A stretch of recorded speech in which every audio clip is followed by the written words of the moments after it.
Well, good afternoon to you. 306 here, News Talk 105.9 WMAL, where we're making sense of the news. Coming up, John Lott joins us from the Crime Prevention Research Center. We'll talk about a shooting over the weekend at a big Christian church in Texas. The shooter, a transgender person. Anti-Semitic police just giving us brand new updates. Deeply anti-Semitic. Palestine written on the side of the gun. Stopped by two good guys with guns. Able to save so many lives there. We'll talk to John Lott about that breaking news coming up at 3:30. Miranda Devine here at 4 o'clock from the New York Post. We'll talk with her about Joe Biden's corruption and the new developments this week on that front. Senator Rand Paul is here at 4:30 today. The U.S. Senate working up a massive Ukraine spending package, and Republicans are angry at their own base. Rand Paul will give us the latest report from inside the Senate. And a man running for Congress, Joe Kent, joins us today at 5:30. And you can chat with us at 888-630-9625, 888-630-WMAL. Always grateful for your contributions. This weekend, quite a bit went down when it came to the spin operation to convince you that Joe Biden's brain works as intended. Biden officials fanned out across all of the Sunday shows this weekend to convince the public in a North Korean-style defense that Joe Biden is fine. He's not senile at all. He's totally fine. The national co-chair for Biden's 2024 campaign is a guy called Mitch Landrieu. You may remember him. He was on NBC's Meet the Press. Here he is with the hostess, Kirsten Welker. And I'm telling you, this guy's tough. He's smart. He's on his game. And as Secretary Mayorkas said a minute ago, when you go in to brief the president, you better have your big boy pants on. And this kind of sense that he's not ready for this job is just a bucket of BS that's so deep, your boots will get stuck in. Understood, but Americans don't agree with what you're saying. In fact, our NBC News poll found that 76% of voters are concerned about whether the president has the necessary mental and physical health to be president for a second term. We can't even agree on how many national anthems there are at the Super Bowl. 76% of Americans think that Biden doesn't have it in his mind to do this again. So the left is panicking about this. You heard Mitch Landrieu a moment ago say, well, I agree with Alejandro Mayorkas. Mayorkas also on that show saying that he can't even keep up with Biden. He said that the most difficult part about a meeting with President Biden is preparing for it because he is sharp, said Mayorkas. Intensely probing, detail-oriented, focused. He lied. There's a lefty writer called Molly Jong-Fast. She was on Morning Joe today, and she's angry about this. I would say I don't think that Hur is a good faith actor. Robert Hur, special counsel, the guy appointed by the Biden administration to probe the theft of classified documents. And I think that 345 pages of that show that. I mean, he's not a neurologist, right? If you want to weigh in on legal things, that's fine. But, you know, you don't have to be a neurologist, just like you don't have to be a biologist to tell the difference between men and women. You don't have to be a neurologist to just simply state the following. Joe Biden did not remember the years that he was vice president of the United States. Joe Biden did not remember within several years the date of his son's death. That's what Robert Hur reported. Now, the White House is accusing him of lying. Oh, it's a lie, they exclaim. It's a lie. Well, tough thing about this is he recorded it. There are recordings of his conversations with Joe Biden, which, in other words, are owned by the American people and are available to Congress, should Congress be able to get them out of the clutches of the Justice Department. So the idea that you would accuse the guy of lying, I mean, I expect we're going to have congressional testimony in the not-too-distant future from Robert Hur. We'll be able to hear from him himself under oath before Congress, where lying to Congress is a crime. That would be a big deal. That would be a big deal. So we'll have some answers on this. But for now, the position is, Hur is lying. He's lying. And also, they want to attack this guy. You know, it's funny. Karinge today was asked about, hey, wait a second. So Biden's mind doesn't work. That's what the report says. And you say his mind works great. Well, why haven't we heard from a doctor? Where's the White House doctor? Why won't this person be put in front of us? And the answer, of course, is they're hiding him for fear of what he might say. And here she attacks Robert Hur as a, ready for it? You guessed it, Republican. When can we talk to the president's doctor, and how come he hasn't been, or they haven't been asked to come out here and talk with us, given the Hur report that challenges the president's mental fitness? So look, just to speak to the Hur report really, really quickly. Special Counsel Hur is, as far as I remember, is obviously a Republican, a prosecutor. He's not a medical doctor. He's just not. It's not for him to speak to. It's just not. It's just not. It's just not. Can't speak to that. Again, when were you vice president of the United States is not the biggest brain buster. Not that difficult. Let me just say, if you were vice president, you would remember the years you were vice president of the United States. This would not be a shocking thing. It'd be like asking you, what year did you graduate high school? Do you not remember that? Is that impossible for you? Or maybe you didn't graduate high school. Maybe that would be the answer. But beyond that, if you did graduate high school, I would assume that you would be able to recall for me what year you graduated high school. Class of whatever. Biden can't remember the years he was vice president of the United States. Here's some more here. The fences that they're cooking up here. Unbelievable. You want some more Karinge? Let's do that. Given all the questions about the special counsel, why isn't Biden taking questions? Why isn't the president, and given all of these questions about the special counsel and otherwise, why isn't he taking questions? I mean, look, let's be clear. Let's be clear, she says, before being opaque. The day that the special counsel report came out, the president came out in the evening and took and made a statement and took questions. He wanted to make sure that you all heard from him directly. And so I want to be really, let's not forget that. Let's be really clear. Would you be clear with us? That did occur on the day that the report came out. Look, the president is looking forward to welcoming the King Abdullah, to the White House.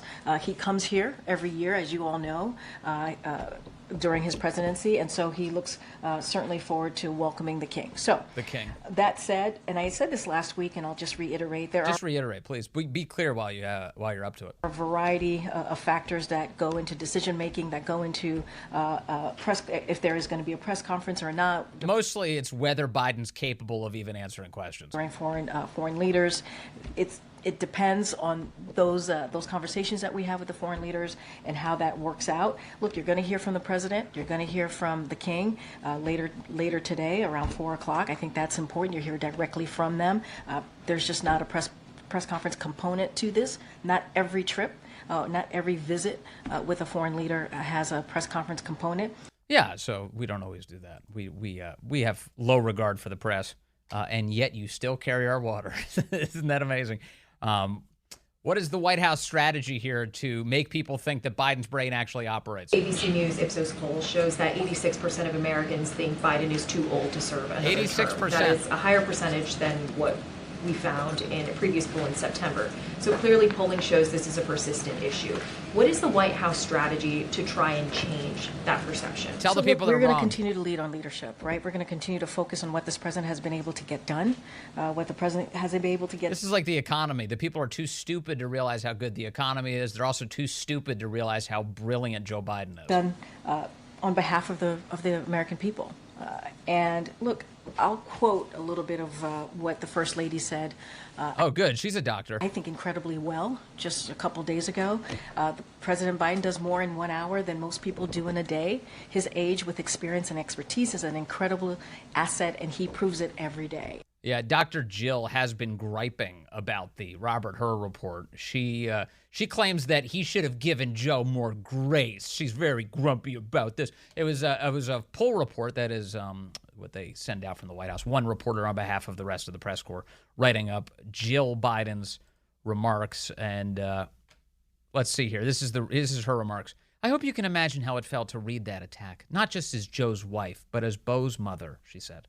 I don't know what this special counsel was trying to achieve. We should give everyone grace. And I can't imagine someone would try to use our son's death to score political points. There's the attack again. It's the same one that Kamala Harris started rolling out last week, that this was a politicized report. So if you were to believe all of this, the Biden Department of Justice is leading a political attack on Joe Biden, is what they want you to believe. So Jill says that he was trying to score political points by noting Biden couldn't remember the date within multiple years' vicinity of his own son's death. That was the declaration. And just to remind you, Robert Hur said that's why he's not charging Joe. He said, can't charge him. Guy can't even remember his own son's death. A jury's not going to find him guilty. If you remove that rationale, he's a criminal. And he can be charged, and a jury would find him guilty. That's the way Robert Hur built this report. So she's mad about this. She said he deserved more grace. In other words, she wanted Robert Hur to censor that detail. Don't tell the public the truth. Have some grace. Have some grace. So she's griping.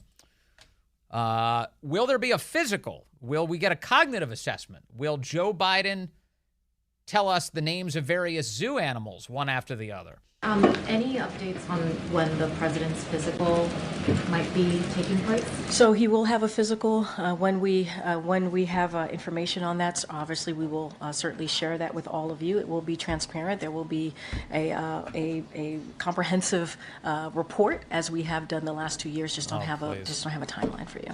Plan on It'll be after the election. us getting a heads up before the physical happens, or will we find out once it has taken place? We're going to do it the way that we've done it the last 2 years. It's not going to be anything different. So the way that we've approached this the last 2 years will be the same way that we do this. Complete opacity, no transparency, no doctor put out before the press, no questions answered. We'll release a short statement. We'll declare that Joe Biden's in perfect health, no further questions. This And third year. Does the White House think that the idea of the president taking a cognitive test as a part of this physical is a legitimate idea, particularly just on the heels of the special counsel report? Of course it's a legitimate idea. Now the question is, how does the White House handle it? Polling, as my colleague Selena just mentioned, showing that many American people have concerns about that. Look, I got this question last week as well. So I don't really want to answer it again. And I'm just going to say what Dr. O'Connor, it's kind of what he said to me about a year ago when the report came out last year, obviously. Dr. O'Connor, who they refused to put in front of the press. On his physical, which is the president proves every day how he operates. What? What kind of statement is that? Everyone proves every day how they operate. Every single person does that. That you can't measure anybody's utility based on that. Can you imagine if you did an interview? Well, and that was your answer, like a job interview? I prove every day how I operate. What's your greatest strength? I prove every day how I operate. A year ago, when the report came out last year, obviously on his physical, which is the president proves every day how he operates. That doesn't even mean anything. This can't be real. Is this a real press conference? Are you really the press secretary? Who's in charge around here? Where's Obama? What do you think of the idea of him taking a cognitive test? They ask again. What do you think about the idea of taking that kind of a test? I mean, look, and I talked about this last week too on I believe, on Friday. Also, could you take the test? Could you also, Karinge, can you please take the cognitive test? I have known this president since 2009. He is not just my boss, but, he's also a mentor to me. And I've spent... Well, that explains a lot. Sometimes countless hours with him, whether it's in the Oval Office, whether it's on the road. And I believe, for me, you're asking me my personal opinion, he is sharp. She wasn't asking that. She was asking, should he take the test? On top of things, when we have meetings with him, with his staff, he's constantly pushing us, trying to get more information. And so... When you say pushing, you mean physically? Like he's right up against you? We've seen photos. That has been my experience with this president. Cringe. So no answer there. That's what's happening. You see that John Kirby got a promotion today? He's promoted. He was a deputy assistant to the president. Now he's an assistant to the president. It's like the Dwight Schrute promotion. The assistant to the regional manager.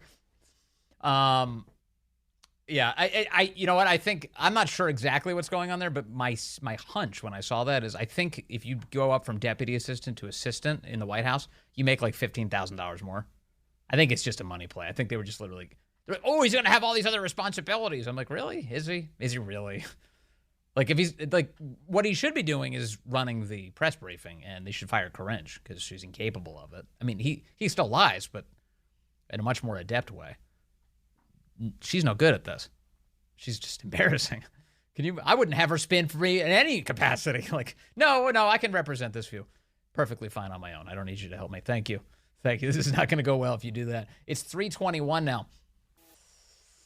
Yeah, look, if the White House is trying to convince us that Joe Biden isn't old and losing it, then why did they release this goofy Super Bowl-themed video from Biden over the weekend? You don't get the benefit of the visual here on radio, but he looks like a mortician did his makeup. The Super Bowl Sunday. If you're anything like me, you like to be surrounded by a snack or two while watching the big game. You know, when buying snacks for the game, you might have noticed one thing. Sports drinks bottles are smaller. He hasn't bought anything for himself in decades. A bag of chips has fewer chips, but they're still charging it just as much. And as an ice cream lover, what makes me the most angry is that ice cream cartons have actually shrunk in size. He can't even speak when they record it. But not in price. I've had enough of what they call shrinkflation. It's a ripoff.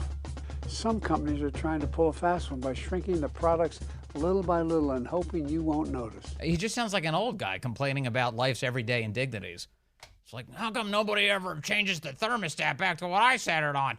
You know who he actually sounds like? Mary Catherine Ham, our friend Mary Catherine Ham, pointed out that he sounds like Andy Rooney. Remember Andy Rooney from 60 Minutes? At the end of the show, he would always complain about some little thing that everyone has to deal with. Here's Andy Rooney complaining about coffee packaging in the late 80s. The next time you go to the supermarket, Andy Rooney says you're in for a surprise. Say there's good news tonight for all you shoppers who hate to carry those heavy grocery bags to your cars. Guess what the good news is? Well, beginning just recently, I'm sure not many of you have noticed because the prices haven't changed much, but beginning recently, you haven't had as much to carry because a 1-pound can of coffee only weighs 13 ounces now. The two biggest sellers, Maxwell House Coffee, which is owned by the old cigarette company Philip Morris, and Folgers, which is owned by the old soap company Procter & Gamble, have both cut the amount of coffee in these cans by more than 18%. Oh, man, he was doing that way before Biden did it. I will say the one difference between Joe Biden and Andy Rooney is this. Andy Rooney didn't cause inflation. he just reported on it. Joe's like, who caused all this inflation? Well, that was you, Joe. We've got less chips in the bag thanks to you. Thanks to you. Hey, John Lott is joining us just moments from now. We're going to talk about a shooting that took place in Texas yesterday and how good guys with guns stopped the mayhem. That's ahead. Hey, good afternoon to you. 3:35 now, News Talk 105.9 WMAL, where we are making sense of the news. Coming up today on the program, Miranda Devine joins us from the New York Post at 4 o'clock. Senator Rand Paul is here at 4:30. And a candidate for Congress, military veteran Joe Kent, will be with us at 5:30. You can join us, 888-630-9625, 888-630-WMAL. We're still getting breaking news developments over a leftist attack on a Christian church in Houston, Texas this weekend. They say it was just before 2 p.m. Sunday at Lakewood Church, which you'll know as the mega church led by Joel Osteen, that someone presenting themselves as a woman brought a child into the building and then began opening fire with an AR-15, police say. That person is actually a man, reports now indicate, who was presenting as a woman, as a transgender woman, and you had two off-duty police officers who were working to protect the church open fire and stop him in the process. It's a chaotic scene. Written on the gun, according to authorities, was a sticker that said Palestine on the buttstock. And also in the research of this person, police say they have found some number of anti-Semitic writings as well. For more on all of this, I want to bring in John Lott now. He's the president of the Crime Prevention Research Center, and he joins us on the phone. John, good to have you with us, sir. Oh, thanks for having me on. This is the latest shooting that involves a transgender suspect. It seems like we're getting more and more of these. What do you make of what we know at this hour? Well, I'm glad they had the two police officers, off-duty police officers that were there. Obviously, a lot of these attacks at churches do get stopped by civilians who are legally carrying guns. You had the White Settlement Church shooting in December 2019, for example, where in that case, the person definitely picked the wrong church because there were between 18 and 20 parishioners that were carrying concealed that day in the church, and one of them was able to stop the attack. But there are other ones in Texas, there are other ones across the country that often don't get that much news attention. And you're right, there have been a spate of these attacks by transgender individuals. We really only have survey data on the percentage of the population that's transgender from 2018 on. And if you look over that period of time, transgenders are, it's not a lot of attacks in terms of mass public shootings, but their share of attacks, they're definitely overrepresented. They're about 7.4 times their share of the population. If you take the average for the CDC survey, the census survey, and the Gallup surveys, supposedly between the three of them, the averages is they're about 0.7% of adults are transgender. And yet you get over 5% of the mass public shootings involving transgender. So they're way overrepresented compared to their share of the population. And I'm looking... Go ahead. It isn't super surprising to me, given that the vast majority of these people who commit these types of mass public shootings are suicidal, and they're individuals that want to get attention. And, it seems like that kind of fits in with the type of people who are transgender. Transgenders obviously commit suicide at very high rates. And so it's not too surprising that maybe they're overrepresented in this group. Right, and some people who do commit suicide in this way, they're looking for suicide by cop, kind of a flashy way to go out. But they're looking to get media attention overwhelmingly, and they know the more people they kill, the more media attention that they're going to get. And they explicitly, time after time in these diaries and manifestos, though the media doesn't mention it, they explicitly say, if I can only kill more people than such and such did, I can get even more media attention. You just see that. Go ahead. I want to go through some of the last few years of shootings that are like this, where you have somebody who kind of fits this profile. Aberdeen, Maryland, there was an attack on coworkers in a Rite Aid warehouse there in September of 2018. That was done by a shooter that identified as transgender. In May of 2019, there was Highlands Ranch, Colorado, a school shooting there where a teenager who identified as transgender ended up being sentenced to life in prison for the killing there. 1 student dead, 8 others wounded. You had let's see here. You also have Colorado Springs in November of 2022. Right. That's the attack on Club Q. That's the gay nightclub. That was the attacker there was identified as non-binary in that particular case. You also had, let's see here. Nashville last year. Nashville last year. Mm-hmm. Yes, that was Audrey Hale, identified as a transgender shooter. So there's a lot more frequency here, is I guess the point. Right, and you had one just earlier this year, the Iowa Perry High School murder was also a transgender attacker. Yes. So, we're seeing them show up. And, we talk about the Nashville school shooting. One thing that's very unusual about that is that the Biden administration took possession of the diary that was there. A few pages from the diary have leaked out, indicating that the person basically just hated whites and other things. But most of the diary the Biden administration has held on to. I'm sure they didn't want those leaks going out, which is extremely unusual because usually we'll get these diaries and manifestos immediately or within a day or something of these attacks. And yet now we're going on almost a year from the Nashville school shooting, and the Biden administration's keeping it under lock and key.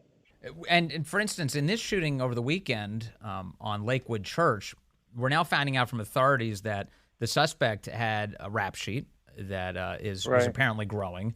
through the years, was well known to authorities and had mental health problems. That seems to be the trend here among a lot of these attackers. Well, I mean, if you look since the beginning of 1998, 51% of these mass murderers were actually seeing mental health care professionals within about 6 months or so of their attack. And yet, the amazing thing is not in one single case were the mental health care experts able to identify these individuals as a danger to themselves or others. And some of these mental health care professionals were kind of internationally renowned experts for youth violence. For example, the Santa Barbara mass murder was seeing 3 psychiatrists. One of them was the head of psychiatric services for children at Los Angeles Children's Hospital. And, when you read the diaries and manifestos for these individuals, it's, they kind of brag about how easy it is for them to convince these mental health care experts that there's no problem. So you even have something like the Buffalo mass murder, which was another left-wing murder, though the media will not mention that. And he had been in high school a year earlier and had been talking to a teacher at the end of the school year and said he was going to find a school over the summer and shoot it up and then commit suicide. The teacher flagged him. 2 mental health care experts evaluated him. And he said, look, I was just joking. It was a stupid joke. I shouldn't have said it. And they basically passed him, said that they couldn't find anything wrong with him or didn't view him as a danger to himself or others. And that's the type of thing you just see happen over and over again. So everybody talks about a mental health care problem, but the issue that you have is, what happens if the mental health care experts aren't able to identify these individuals as a danger to themselves or others? What's your backup plan?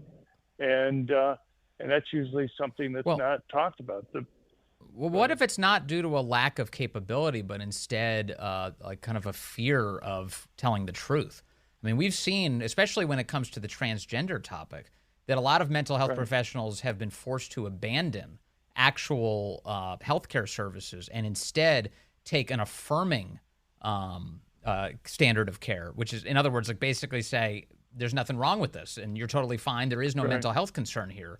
To what extent does that play into not being able to identify that people are a threat to themselves or others? Well, that may play into some of these, but it's not going to explain a lot of these cases. The issue is that mental health is kind of based on people coming in asking for help. And so the model that mental health care experts use is they assume people are being honest with them about what their issues are. And, unless the person's a moron and going to say, yeah, I'm planning on going and killing lots of people, it's hard to identify them if you just assume that the people that are with you are going to be telling you the truth.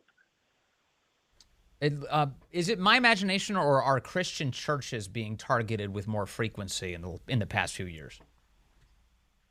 I don't know if it's just the last few years. There's been a number of cases over the years where they have been targeted. I mean, there are big cases like the Sutherland church shooting in Texas. You have the Antioch church shooting in Tennessee. You have a number of attacks that have occurred, a number of them that have been thwarted by having people there at the churches that were able to stop the attack. The Charleston church, the Charleston church shooting as well. Yeah, no, exactly. Biden wants to go and talk about white supremacists, as being the real danger.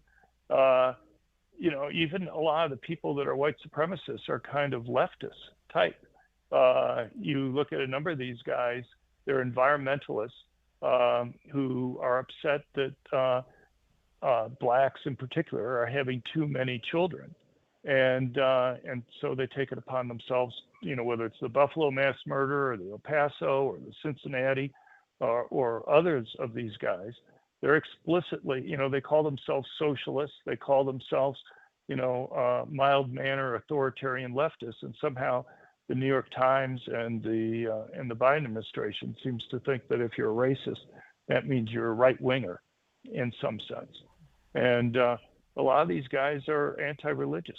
I mean, most of them, the vast majority, over 70%, are just suicidal individuals who want to get attention.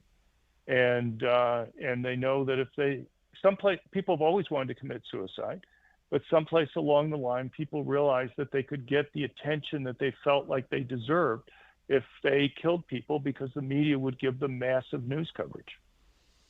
You know, and there's another feature here of this particular shooting. Apparently, this man, again, who identified as a woman, was apparently a big Bernie Sanders supporter in the past. Now, just to be clear, not Bernie's fault that somebody opened fire in any capacity, but that I am reminded of the fact that the shooter in the baseball field here in Washington, D.C., who opened fire, and grievously wounding Steve Scalise and so many others, shooting at them, was actually in that case a Bernie Sanders campaign volunteer. So when you talk about Biden trying to politicize all of this, there's a lot of omissions made in their assessment.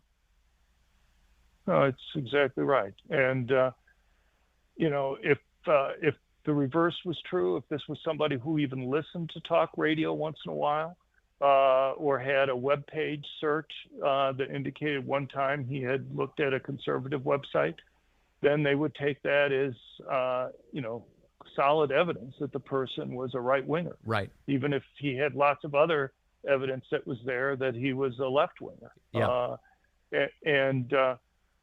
So there's a real asymmetry there in terms of how the media coverage that the New York Times, last count, had like 7 editorials on mass shootings where Exhibit A was the Buffalo mass murder.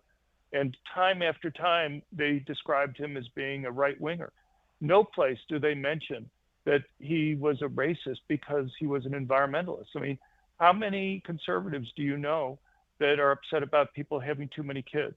Or how many conservatives do you know that call themselves socialists?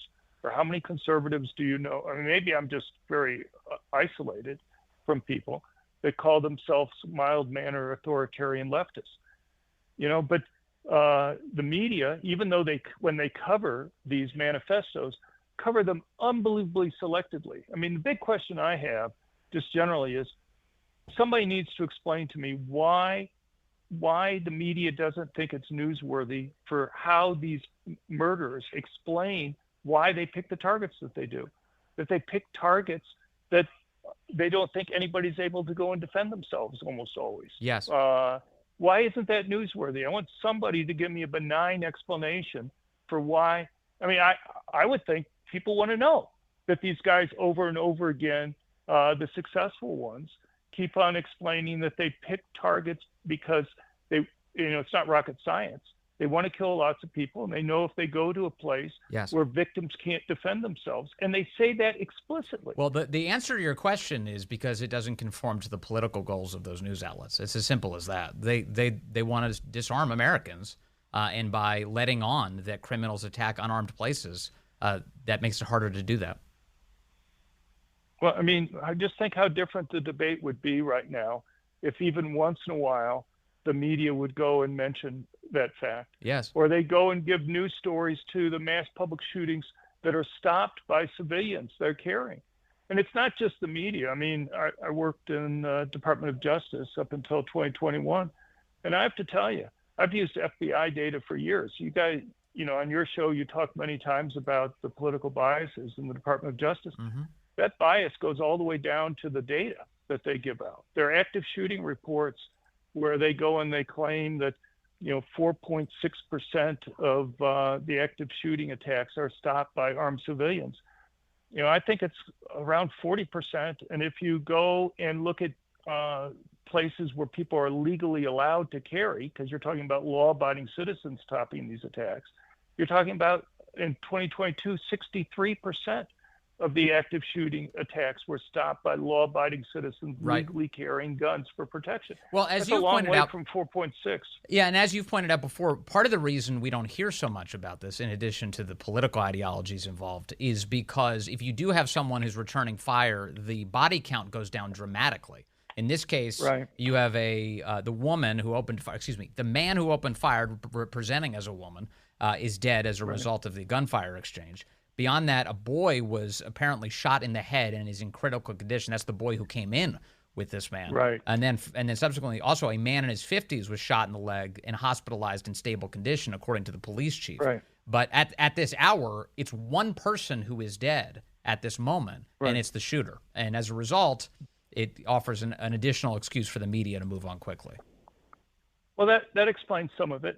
I completely agree with that. But there's lots of very heroic cases that you would think would get at least something more than local media coverage.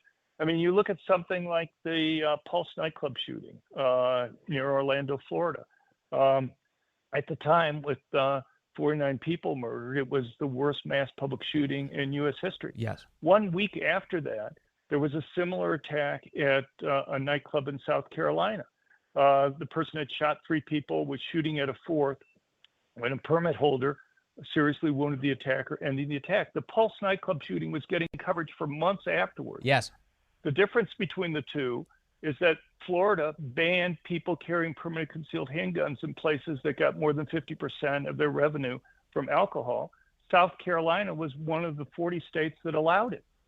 And yet you would think there'd be some contrast. I mean, here we're still covering the Pulse nightclub shooting. Here we have a hero who stops the attack there. The attacker there still had 125 rounds of ammunition on him when he was stopped. Now, why didn't that get national news coverage? Yeah. I can give you many cases like that. That makes total sense. And just to remind people, remember the Pulse nightclub shooting was the source of quite a bit of misinformation. In addition, the belief was that it was a homophobic attack. It turns out it was a jihad attack. The guy didn't realize he was attacking a gay club. He was looking for any densely populated club he could get into. He went to the Pulse nightclub. Hey, thank you very much, John Lott. We're out of time, but appreciate your wisdom as always, sir. Thank you very much.